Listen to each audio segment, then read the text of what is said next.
Okay, gentlemen, it's 7 o'clock. Lord be with you. Also with you. Let us pray. Lord, we thank you that the light shines in the darkness, and the darkness has not overcome it, especially on a day as we behold such evil flashing forth in our midst. We know, Lord, that you are sovereign, you are God, and your light and your love and your life are all powerful, even in the midst of struggle and darkness and evil. We ask you, God, to show us who you are in a new way tonight as we hear your voice through Jesus Christ our Lord. Amen. Vito's going to take us through the 38th chapter, and this is a very significant transition point because after so much time, God now speaks. The Lord speaks. And the Lord answered Job out of the storm.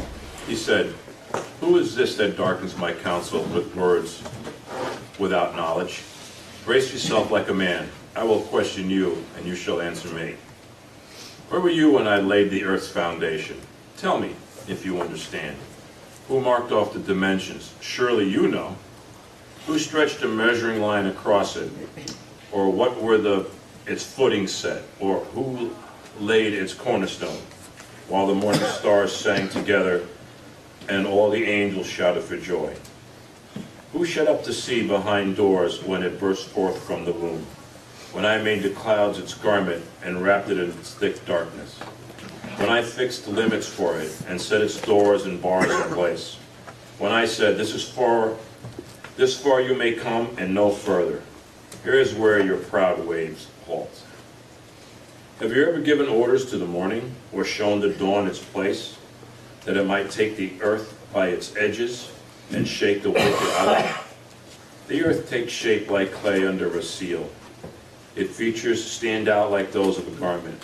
The wicked are denied their light, and their upraised arm is broken. Have you journeyed to the springs of the sea, or walked to the recesses of the deep? Have the gates of death been shown to you? Have you seen the gates of the shadows of death?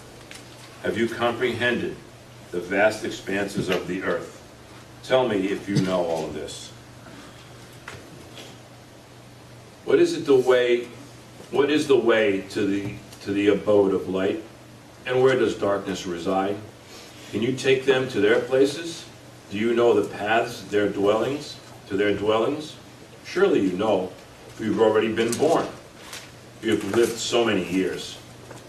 Have you entered the storehouses of snow and seen the storehouses of the hail, which I reserve for times of trouble, for days of war and battle? What is the way to the place where the lightning is dispersed, or the place where the east winds are scattered all over the earth? Who cuts a channel for the torrents of rain and a path for the thunderstorm? To water a land where no man lives, a desert with no one in it, to satisfy a desolate wasteland and make it sprout with grass. Does the rain have a father? Who fathers the drops of dew? From whose womb comes the ice? Who gives birth to the frost from the heavens, when the waters come down hard as stone, when the surface of the deep is frozen? Can you bind the beautiful Pleiades? Can you loose the cords of Orion? Can you bring forth the constellations in their seasons, or lead the bear with its cubs? Do you know the laws of the heavens? Can you set up God's dominion over the earth? Can you raise your voice to the clouds and cover yourself with a flood of water? Do you send the lightning bolts on their way? Do they report to you? Here we are, who endowed the heart with wisdom, or gave understanding to the mind? Who has the wisdom to count the clouds? Who can tip over the water jars of the heavens when the dust becomes hard and the clods of earth stick together? Do you hunt the prey for the lioness and satisfy the hunger of the lions when they crouch in their dens or lie in their wait in the thicket? Who provides food for the raven when its young cry out to God and wander about for lack of food? Thank you, Vito. And so we hear the beginning of what will be 77 questions from the Lord. A significant number. The other piece that's interesting is that the word, the Lord, as it's translated, which is Yahweh, has not been used since chapter 12, verse 9, and it was only used in the first 2 chapters before that. So the name meaning I am that I am seems fitting, doesn't it? Especially as we hear God declare exactly who God is. And so as we hear God declaring this through these questions, these rhetorical questions, not meant to be answered, what are we hearing? What is God, where is God coming from in terms of the positioning of the questions, first of all? Ultimate authority. We're pointing out that Job, like verse 2 says, with words without knowledge, that everything's been spoken prior to this is without knowledge. And he's seeking that knowledge. Yes, so we begin with that. Who is this that darkens my counsel? And what is the Lord answering out of? Verse 1. Storm. Whirlwind, yeah. So, yeah, whirlwind or storm. So what does that connotate? What does that mean? Comes from power, natural power. What we assume is not nature, it's God. It doesn't actually show himself, his face. I would have thought maybe confusion or chaos, whirlwind. Anger and frustration. Maybe he's been listening and it's kind of been festering up. Well, in 22, he mentions that hail and snow are reserved for times of trouble or war or battle. So maybe the storm is a time of trouble or war or battle. This concept of the Lord riding on the clouds, we see that in the Psalms, for instance. And remember with Moses, that it was a cloud by day, pillar of fire by night, where the Israelites found the leading of God. And when Moses went up the mountain, we had all kinds of stormy conditions surrounding God's presence. So when we think about God as the peace in the midst of the storm, which he is, at the same time, the sense of wrath and sovereignty and creation itself. Remember, God created order out of chaos. It's all there, isn't it? And is it also maybe a secondary layer, a reflection of the emotional or spiritual state Job finds himself in with his friends and everybody who's underneath the sovereign God? I mean, they've been in a storm, haven't they? Mm-hmm. Oh, yeah. Oh, yeah.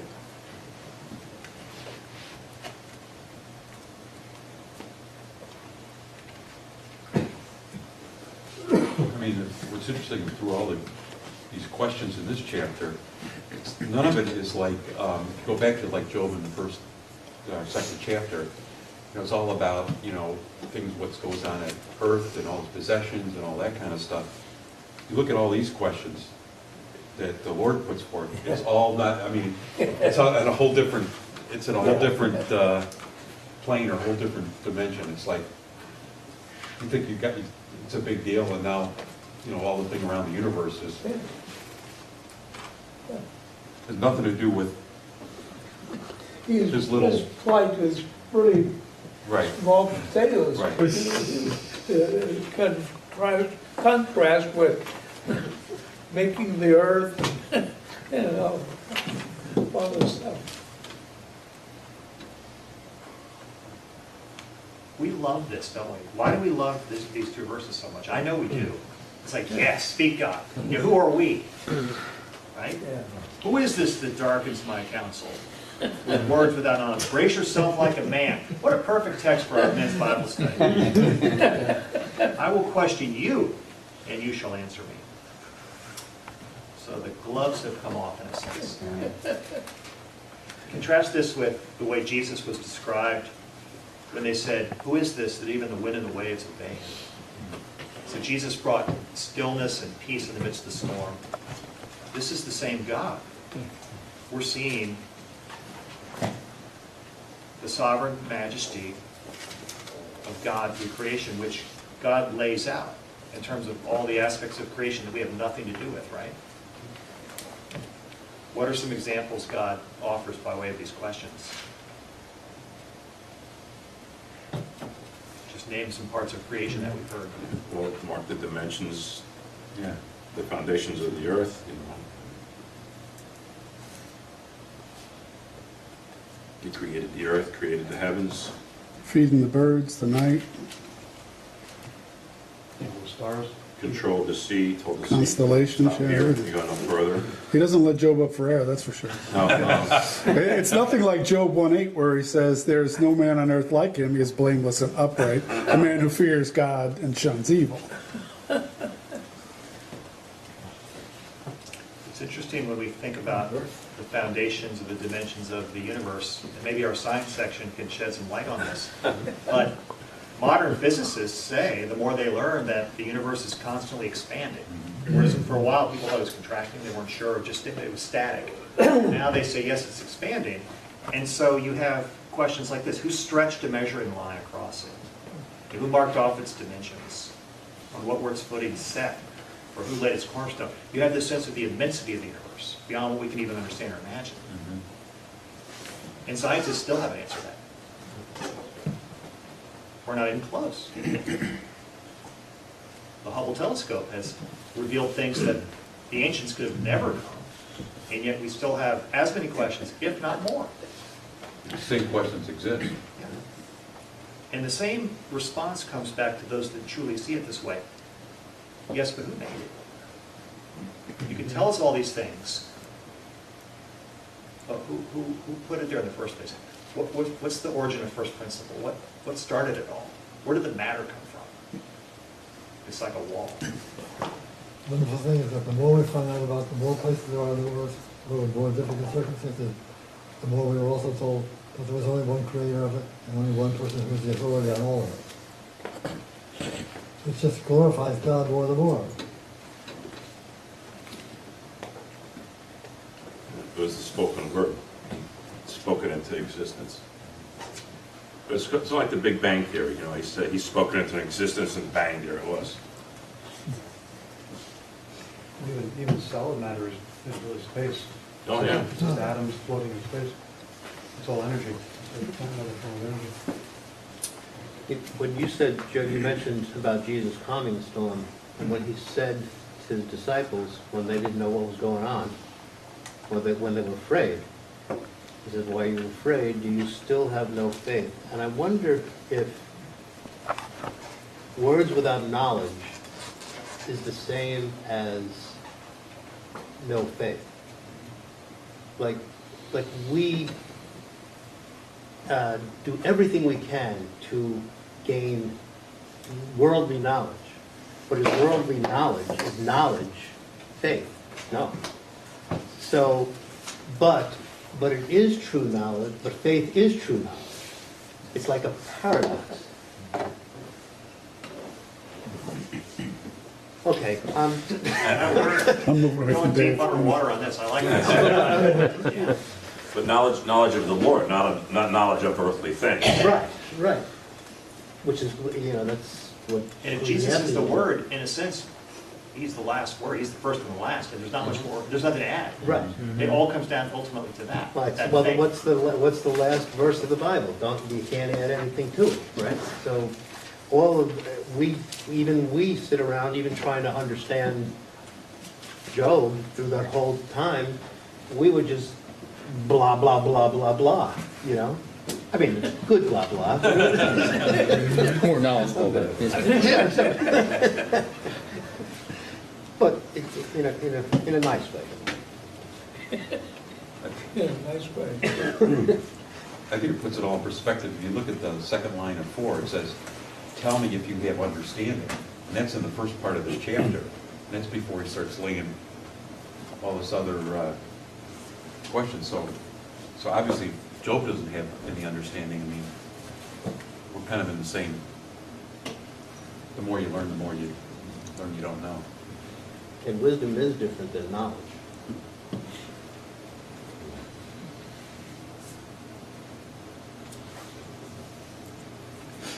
As much as Job, in a sense, is being blown back by the wind of the power of God, he's also being given a great privilege, isn't he?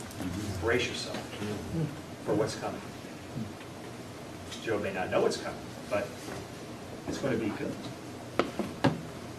He's a special audience with God through the Word. I think verse 7 is interesting. We've talked about angels, mediating angel. We looked at the New Testament with the angels. We remembered how the angels rejoiced with the shepherds when Christ was born. And I love verse 7. While the morning stars sang together and all the angels shouted for joy. It reminds me of the Magi following the star, the Christ child, all the rejoicing. With those in society who had no power or stature present for this moment.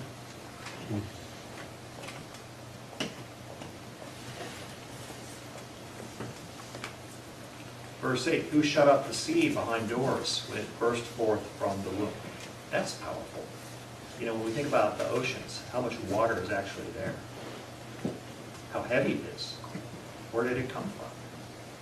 I mean, scientists can address this, but really, where did it all come from? Who had this idea for that? Fascinating.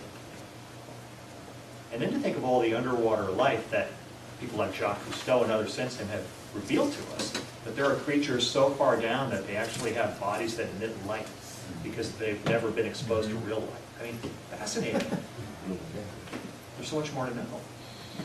And yet we'll never know enough.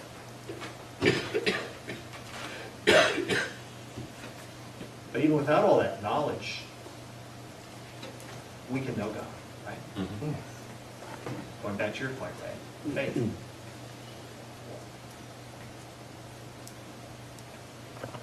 When I made the clouds its garment and wrapped it in thick darkness, when I fixed limits for it and set its doors and bars in place, when I said, this far you may come and no farther, here is where your proud waves halt.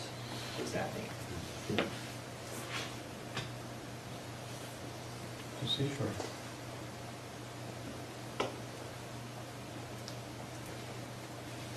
The people in Puerto Rico were a little bit of a problem with that idea. Well, we are reminded of the power of nature now and then in a way that we weren't aware of, right? It can be devastating.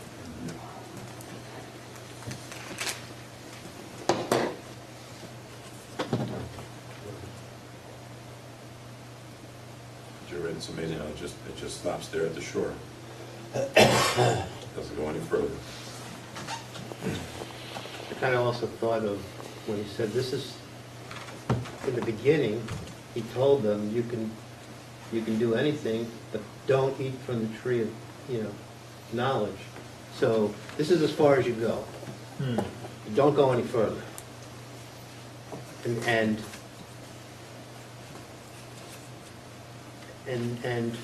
the sin, our sin of pride, we wanted to be like God. So here is where your pride waves halt. I'm going to stop this right now. Tied into that is, have you noticed that there's no reference to Job's individual suffering?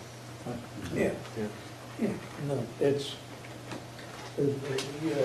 Randy, as you were saying earlier, it's a whole different plane. It's not your individual problems. This is a whole different layer of creation. It's a different perspective, isn't it? Oh, yeah. We haven't even gotten to humanity yet. He's still talking about creatures at the end of the chapter. He's just starting to get to creatures, I think. That's about the lions and the bears. So what's the purpose in this focus upon the majesty and the immensity of God as a starting point? Why would God not start with humanity and expand out? Well, because we're not the center of the universe. We're not. Speak for yourself.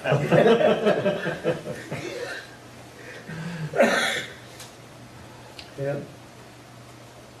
I once saw an illustration where there was this frightening looking photograph. It just looked like a monster. And then they showed the same photograph from way back, and it was this beautiful flower. So like right up close, you saw the inner petals, and it just looked frightening, the way the photograph was taken. But as it was taken back, it looked beautiful. It's like, oh, that's a flower. So it's like where we're looking from makes a difference. So in the midst of our suffering, what is this telling us about ourselves, about how we see life, even right here in the first 11 verses? Is there a reordering of vision?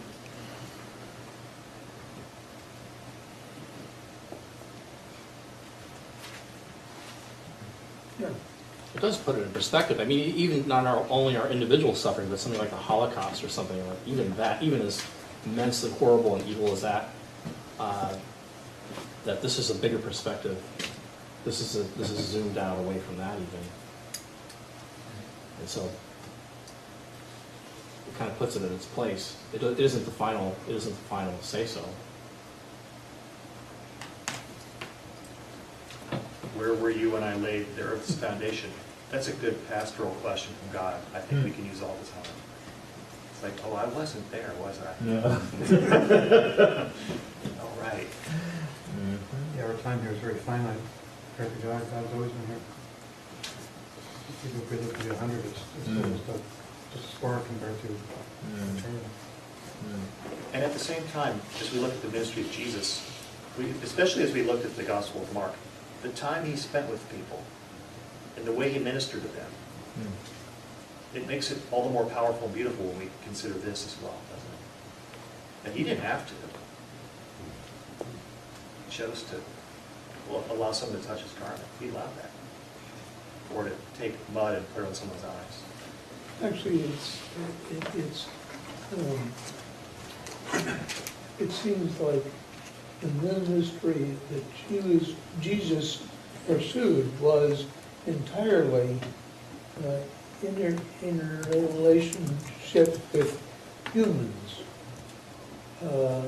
Although he was speaking with the knowledge of God in this plane of existence, but he was focusing on our problems and our Shortcomings. what- Shortcomings. yeah, and our problems and our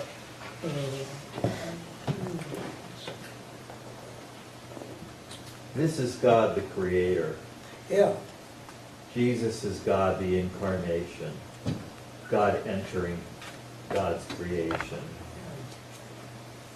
And so from all of this power and distance and awesomeness comes this deep intimacy and deep love at a very finely detailed level, down to the level of our hearts.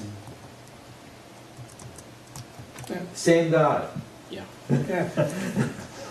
At a cellular level, right? Yeah. Yeah. That's what Paul gets to when he says the Son is the image of the invisible God, the firstborn over all creation. For in him all things were created, things in heaven and on earth, visible and invisible, whether thrones or powers or rulers or authorities, all things have been created through him and for him.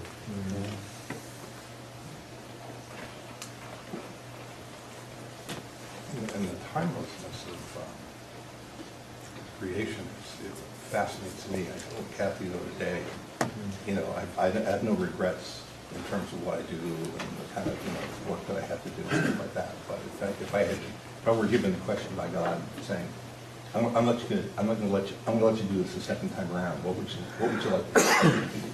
And I told her, I really want to be a physicist. I know that infinitesimal amount that I could possibly know about how we did it. You know, there's the Hubble telescope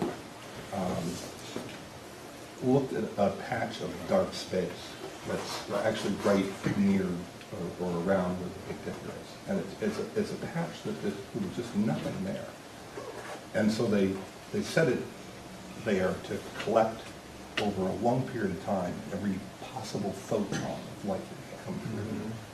And what it revealed in that dark spot were thousands of galaxies. that were so far away, that they're just unbelievable. And so the expanse is just, and here's the thing. We're collecting those photons now and looking at something that's so old, that's so past, that it's almost at the beginning. It's just like, it's too much to take in. It's just amazing. And that's why I said, I really would want to be a physicist, because I just want to know, even one little fraction. Bill, we How did need he do you. that? So, How did he do that?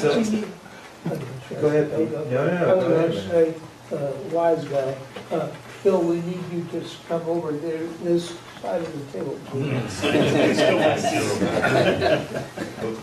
So I'd like to suggest that, Bill, you are a physicist, because I was trained as a physicist, just an undergraduate degree. I am not a physicist, but what I learned, I was a very good mathematician. And so I spent all of my time focusing on the math of physics. Well, math is nice, it has a beauty in and of itself. That's not physics.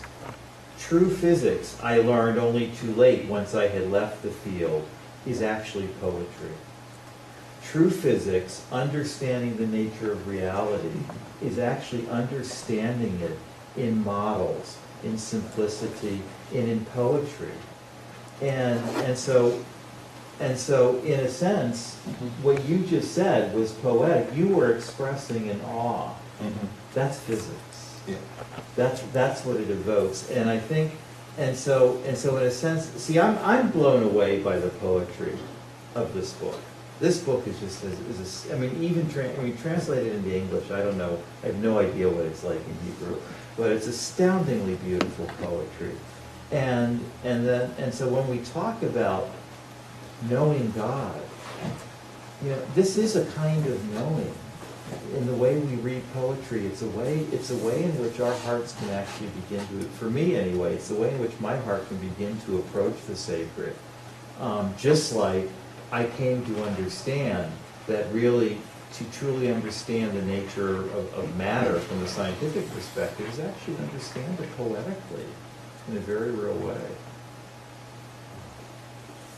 I need to understand better what you're meaning by poetry.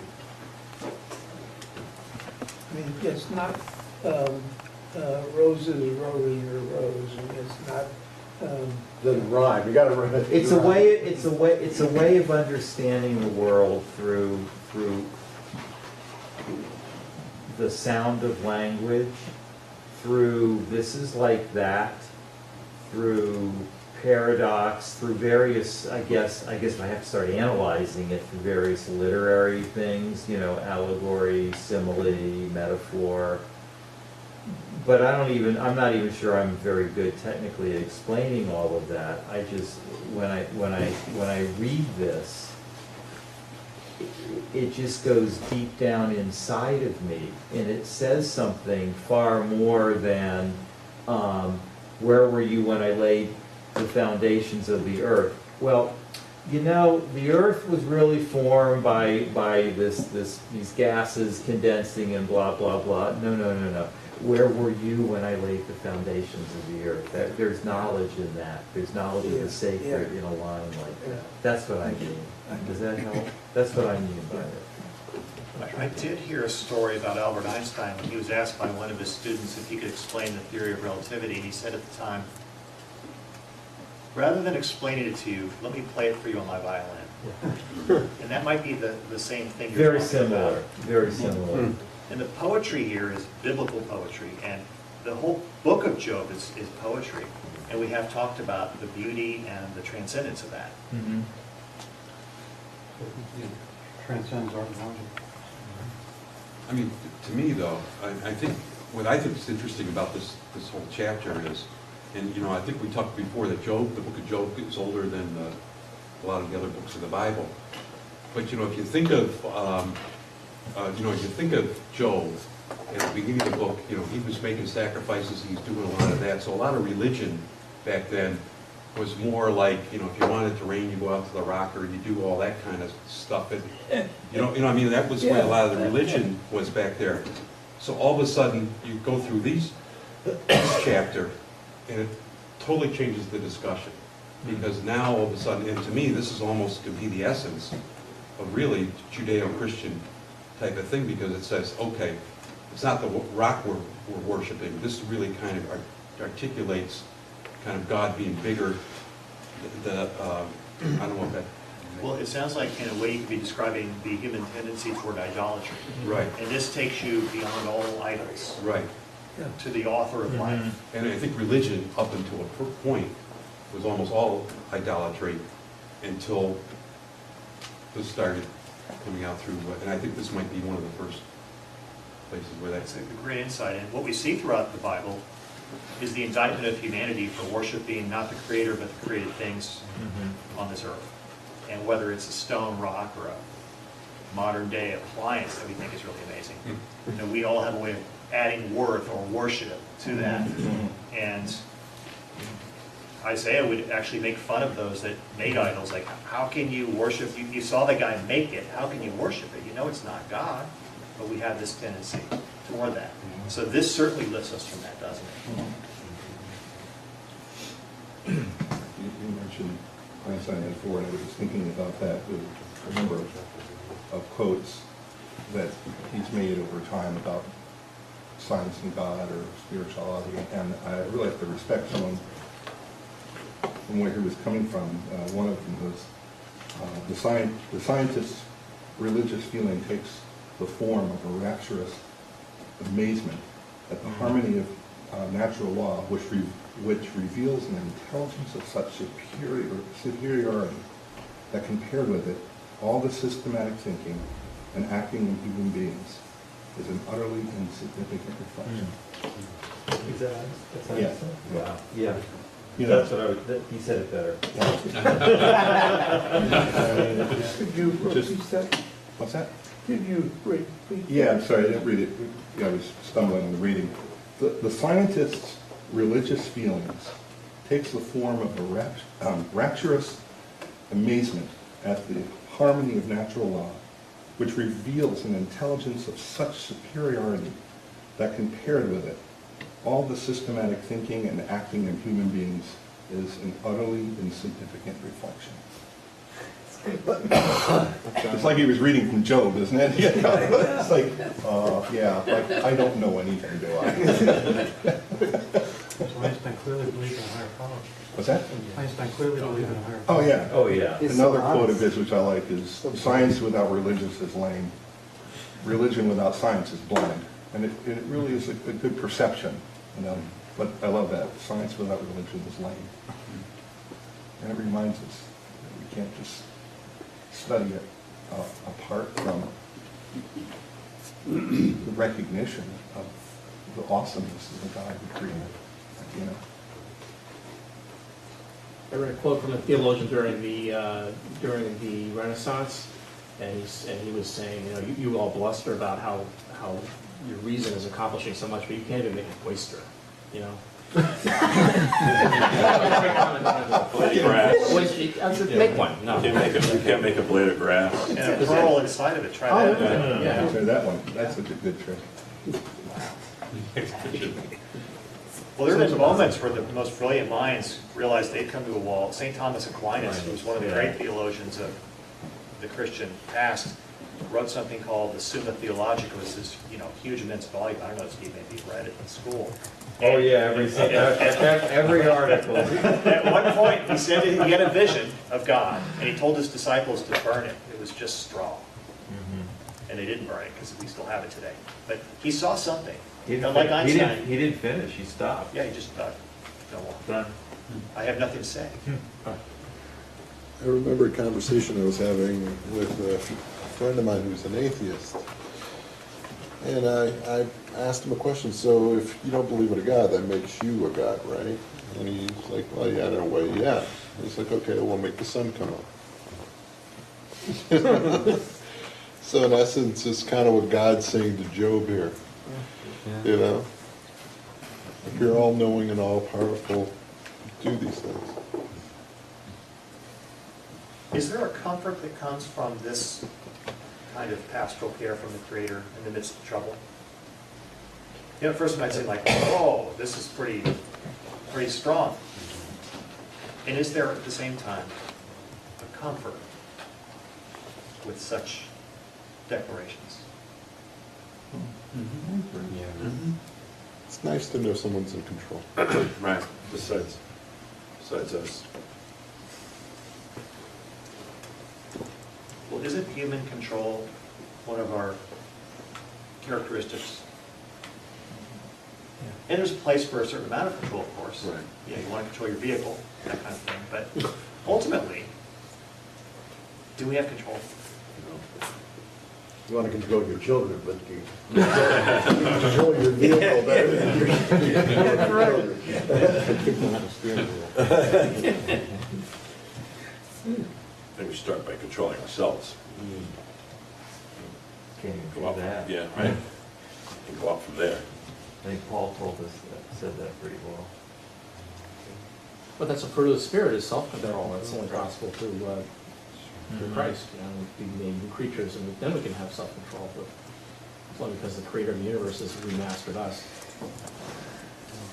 I like that. How you remastered. That's like, I was reading in Psalm 12 about Making these an album. people trying to put a voice on atheism, which was with our tongue we will prevail, our lips are with us, who is master over us? And that's the voice that's put down in Psalm 12.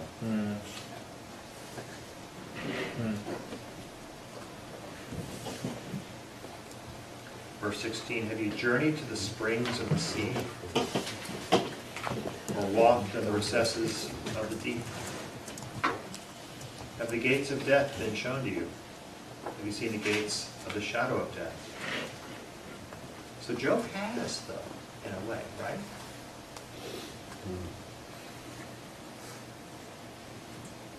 Or is God talking about something more? Have the gates of death been shown to you? Have you seen the gates of the shadow of death? What might this be referring to, beyond just human death?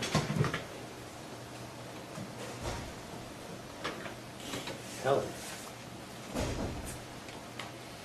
You know, just eternal damnation, eternity without God. So eternal separation. Spiritual death.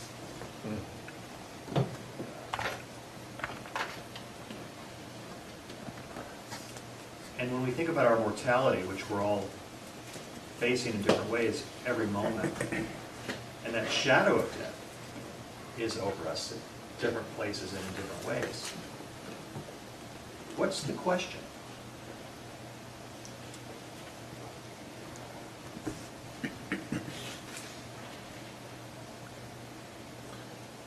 Where did the term, though I walk through the valley of the shadow of death, I shall fear no evil? That's Psalm 23. Okay. Good connection. And earlier in the chapter, there was this vision which we thought had connotations of resurrection. That I will see my Redeemer. In my flesh, even though this body be destroyed, in my flesh I will see God. So the starting point in this particular chapter is showing Job his complete lack of control over the loss of life at some point. So have you seen the gates of the shadow of death? Meaning, do you understand how life and death work? Where it begins, where it ends. Who controls it? Tell me if you know all this.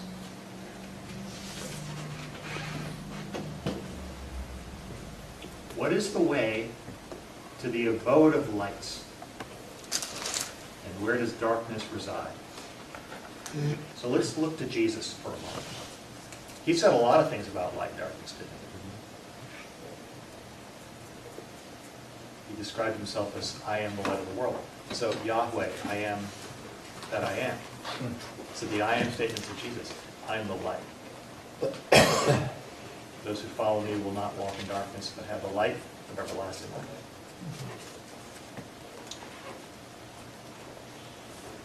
I am the resurrection.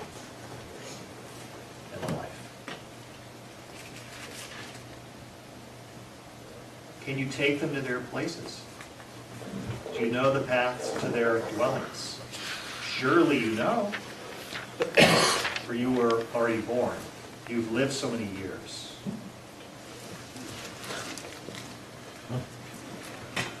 Who says God can't be sarcastic? He's allowed to be. And that's really clever about time, too. He said, time exists, so everything doesn't happen at once. That always thought that was fun. If we were to talk about time.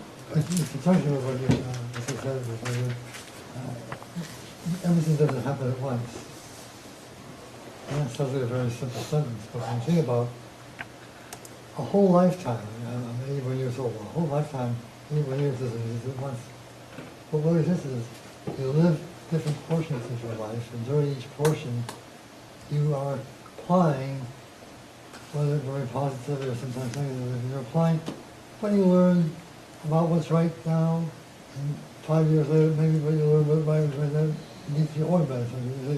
It wasn't totally all right the way it was, but becomes right. We are gradually learning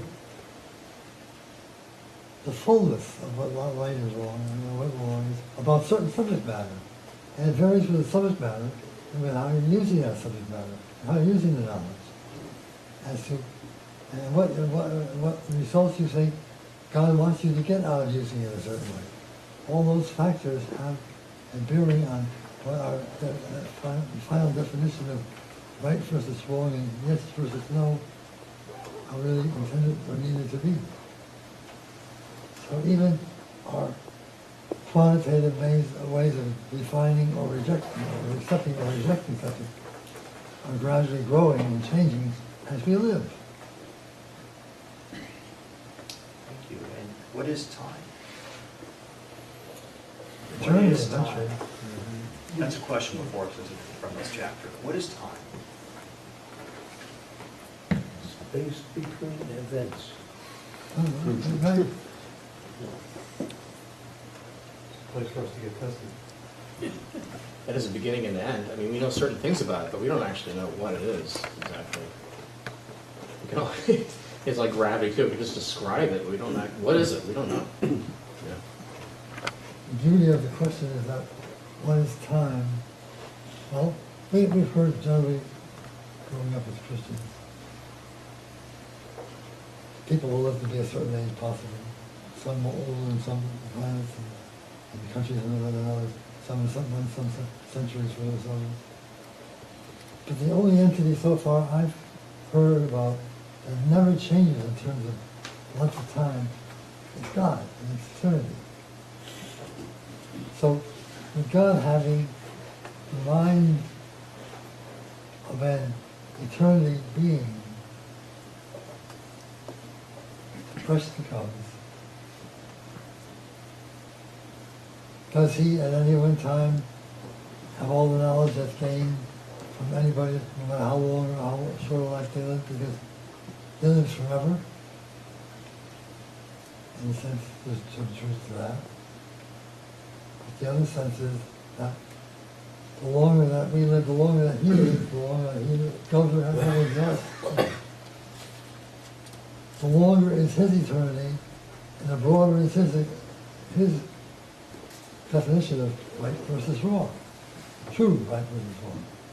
Depending upon what you are placing that right or wrong concept to for a decision.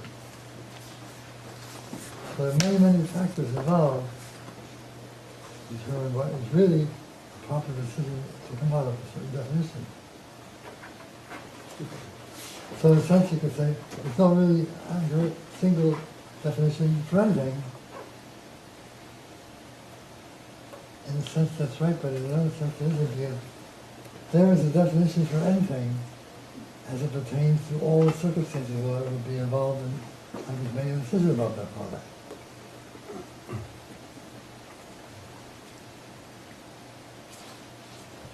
What did you just say? I'm going to say it's the already, the not yet. We use that a lot, and that describes what's called realized eschatology. as opposed to future eschatology. Future eschatology means that the end time is off in the future. Realize says it's off in the future and it's now. So we've been in the end time since the cross.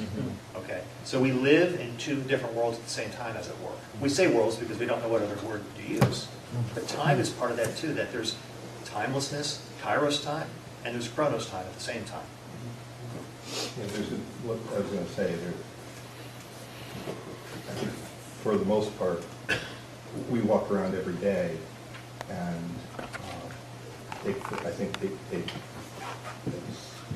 verbatim that time isn't absolute, at least for ourselves, the way we schedule ourselves, the way we look at things and say, well, I'll see you next Tuesday at 8 o'clock. And we know, it's a certain amount of time that it's going to transpire between now, it's measurable. And then there's that sense of timelessness in terms of God and even in the universe, like I was saying before, looking at galaxies that we're looking at something that perhaps is an image of something that was there long before God put this earth together and brought us into being. I mean, it's So light years. yeah. It's just How do you like- fathom light years? I know. It's just, you begin to realize that there's, in God, I can't imagine the concept of time. It just, it doesn't, how do I scale it? It's just beyond comprehension. How is it that we can look at our fingerprints and know that we all have different fingerprints? We're all individually made, as Psalm 139 reminds us, fearfully and wonderfully made. It's not surprising that the God you're describing could do that. It's just so beautiful that he did. Yeah. We love God because he first loved us. For God so loved the world, the cosmos. Brings us back to Jesus. John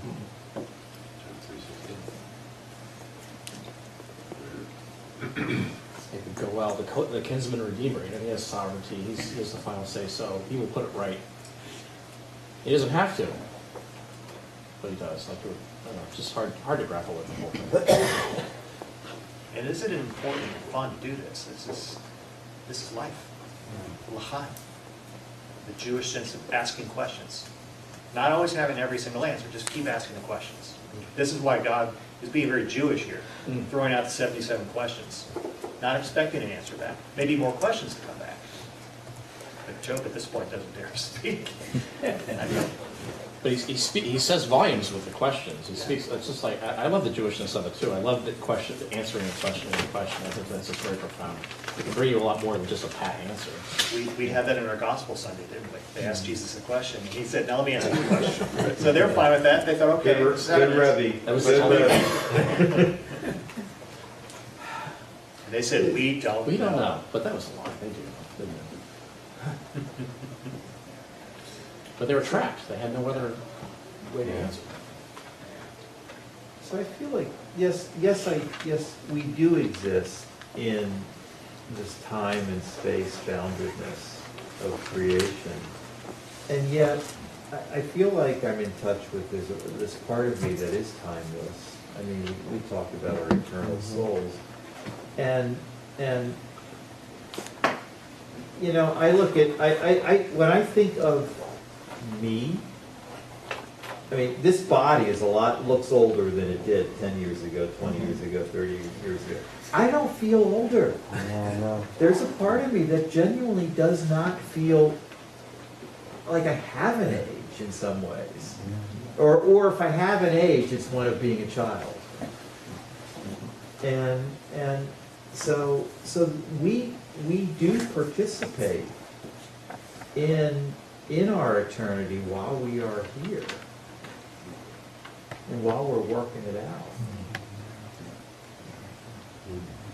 But not to put your finger in the fire and learn a few things along the way. Well, and that's the part of me that is time bounded and that in fact looks older now than it did 5 and 10 years ago. But I mean, I think a lot of the concept of what humans have on time is the chrono time, and it's basically arbitrary. I mean, when you think about it, okay, it's a system of measure, it's based upon the moon and everything else like that, but you know, it's 2017 because we picked a time. So, I mean, we set up the whole system so we could get a concept of it. At the end of the day, none of it matters. You know, it's just something for us to kind of. Like going back to your example, right, not putting your hand on a hot stove or you stop at a stop sign, but we even do that to prolong, you know, because we have that sense of eternity. We don't want to. We don't want to end. You know, we want to have that. That's interesting. That's a good tie-in. You know, you mentioned the hot stove. I just thought about, like, we do all these things for self-preservation. Why do we have that urge? Because we have this this eternal kind of sense from being made in the image of God. And as part of the gift of our limitations, especially as we consider time, the fact that it makes us more aware. For instance, if you knew that you could see a beautiful sunset for the rest of your life forever because you're going to live forever, would you appreciate it the same way you do knowing that there are only a finite amount of sunsets you'll ever see? It's like gravity. Like we need it to survive. As you said last week, our organs would not work. So we need these limitations. They make us more of who we're meant to be. Mortality. Yes. And yet, Steve, this is very profound what you're saying, that we can relate to this. There is something within us that's unbound, that's not limited. And we experience the Spirit in us because we are Spirit. I've seen people, perhaps you have as well, who have died. And you can tell something's left them. It's not them anymore. It's the outer form. Yeah. There's a spirit in the person that's gone. They're departed. They left the building, yeah. Yeah. Wow. It reminds me of that scientific study where they took chicken cells and put in a petri dish and fed it with nutrients and oxygen, and they kept the cells alive for something like 20 years, and the scientists finally realized that they could keep these cells alive forever in the proper conditions. So they actually came up with the conclusion that there is a genetic switch that causes us to age and eventually die.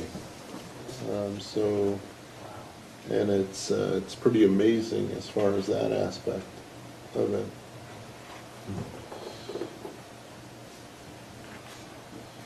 Back in Genesis, where God said, "I'm going to limit them to 120 years." That's our switch. That's our switch. When that switch goes off.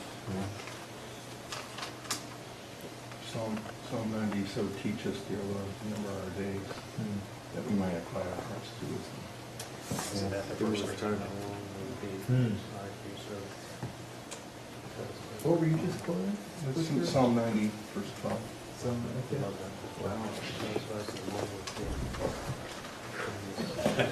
We'll sing for joy all the days of our lives. I'll read it in that version. Teach us to number our days aright, that we may gain a heart of wisdom. I believe that, by the grace of God, is what's happening right now with us. That we'll leave here tonight with a new insight on wisdom we didn't have before we came in.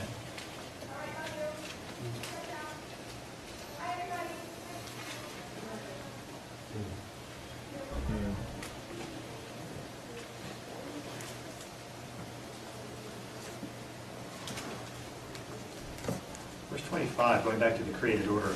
Who cuts a channel for the torrents of rain and a path for the thunderstorm? To water a land where no man lives, a desert with no one in it. To satisfy desolate wasteland and make it sprout with grass. Does the rain have a father? Who fathers the drops of dew? From whose womb comes the ice? Who gives birth to the frost from the heavens? So a scientist could say what's being described here is being personified, meaning the natural scientific order is simply being assigned some kind of personality behind it. But that's just the point, isn't it? That God's self-existence declares that God not only created everything, but is the one who cares for it, ultimately. It's the ultimate argument for intelligent design, as opposed to things just... who was the one that quoted, for everything to work with such precision and clockwork precision, it's like the Webster dictionary is a a creation from an explosion in a print factory. It just cannot happen. Yeah, it's just, it's the ultimate argument for intelligent design.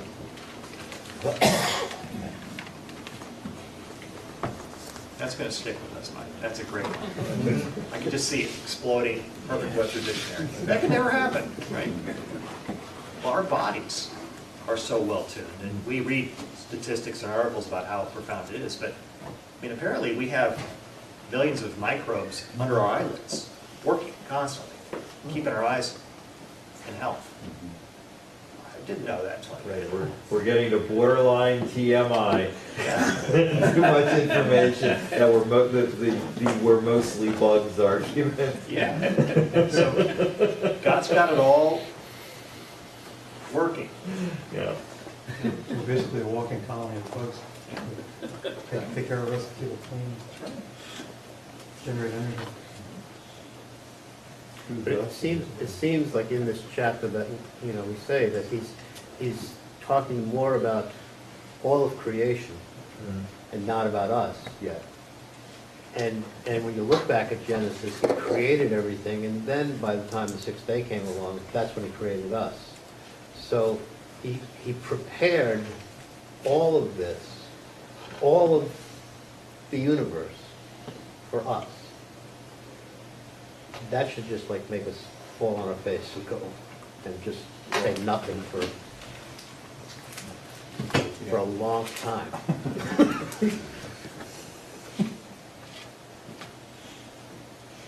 And then on top of that, died for us too. Yeah, well, I mean, what more could he that's do? even crazier.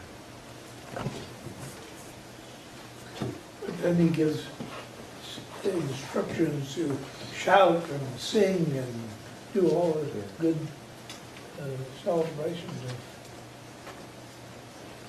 his being. 1 John 4:8 says God is love, and it's like he is the epitome. Like, he couldn't do anything more than what he did. Good luck.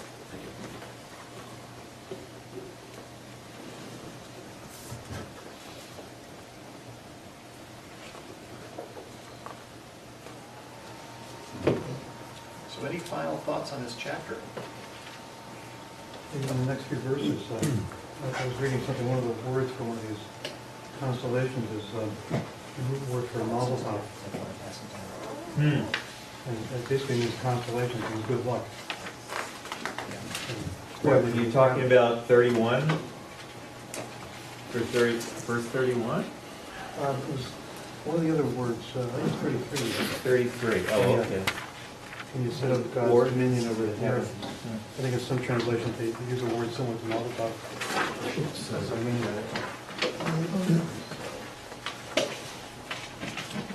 I think it's interesting, this is one of the wisdom books, and it's starting with 36. It's down to basics. Who's put the wisdom in the inward parts, or given understanding to the mind?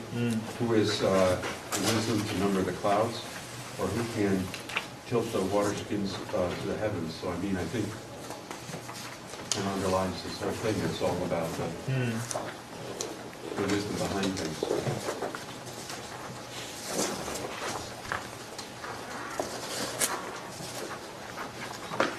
So Ray, thank you for praying these out for us. Would you please read the bold part, Ray, for us, where it begins, as he was God? Yeah.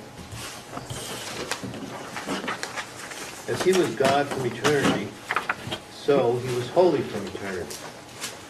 From eternity he was gracious, merciful, just, and holy in his own nature, even if there was no creatures created to receive it. If God had not created the world, he still had it in his own nature, the power to be able to create the world. If there never existed anything but God, he owned it in himself omniscience, and would know everything that was within the scope and compass of his infinite power. This parallels the beginning of John's Gospel. In the beginning was the Word, and the Word was with God, and the Word was God. He was in the beginning with God. All things were made through him. Without him was not anything made that was made. The eternal Word.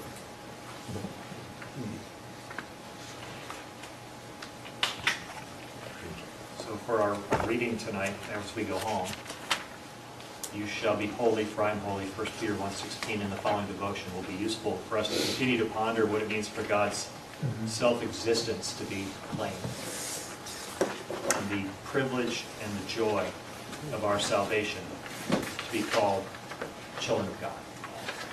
Let us pray. Lord, as John's Gospel continues to proclaim, for all who received him, who believed in his name, that is your name, Jesus, he gave power to become children of God. We're born out of blood, nor the will of the flesh, nor of the will of man, but of God. And the Word became flesh and dwelt among us, full of grace and truth. Thanks be to God. Amen. So next week we'll pick up on chapter 30.